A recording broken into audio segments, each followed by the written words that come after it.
Good evening mga kapasyal. It's another day, it's another ride na naman tayo mga kapasyal. At muli tayo naman ay mag-rides. At ito habang kami nag-aantay, habang nagagasolina lang yung iba, kami naman ay nag-aantay, nagkukwentuhan, nagkukulitan. Kaya guys, samahan nyo kami sa aming rides.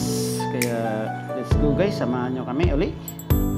Kaya maganda yung mga rides na hindi pinagpaplanuhan kasi natutuloy, di ba? So ayan na nga, dumating na nga kami sa lugar sa aming kinuha na private resort.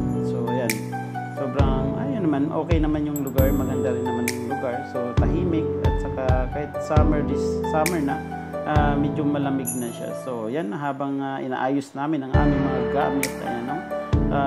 Sobrang nakakatuwa, nakaka-unwind, nakaka-release ng stress. So makikita nyo naman na masaya. Ayan, nakangiti pa yung isa. Ayan, pati mga alaga namin, kasama namin pag nagra-rides kami. Ayan, kulit-kulit ni Taro. Si Taro ang pangalan ng American Bully. Si Taro, sobrang bait ng aso na yan. Sobrang, kahit mo saan mo siya dalhin, game na game. Ayan, habang nagpe-prepare kami. So, inikot-ikot ko na yung lugar. So, okay naman yung pool. So, mamaya, maliligo kami dyan. Habang naghahanda pa yung iba, naayos pa namin dahil medyo nagugutom na kami. Hinahanda namin ang aming hapunan sa mga oras na ito. Kaya, sobrang nakaka-release ng pagod. Ayan, andyan si Coco. Ayan, di ba? Sobrang lambing ng mga aso na to. Sobrang ano po nila. So, ayan. Ano yan, Bear? Sari-sari store? Awato. Ba't kulang sari-sari store mo? Kulang, teka lang. Parang hindi gano'n. Madaming Milo ah. Oh. Daming ano. Ayan. Si Beryl may-ari niyan.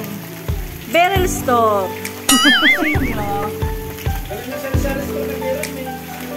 Oh, yan. Pag magkape kayo, pwede kayo maligo habang nagkakape. Yan.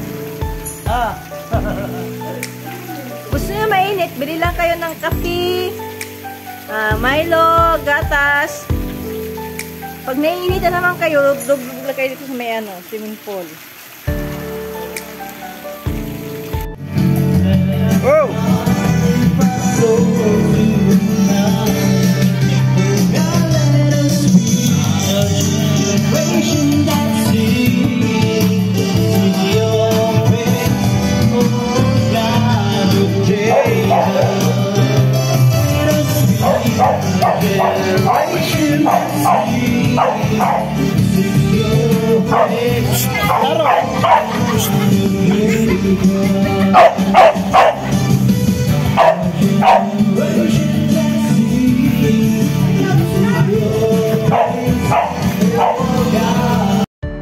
At ito, pauwi na nga kami, nagpe-pray kami lahat dyan. At salamat sa magandang experience. Talagang pag kami magkasama, para kami isang malaking pamilya. Kaya salamat sa lahat-lahat ng pagtanggal stress. Lalo-lalo na ngayong summer ngayon. At kailangan natin itong mga ganito. Sobrang init sa panahon. Kaya salamat sa panonood and God bless po sa lahat.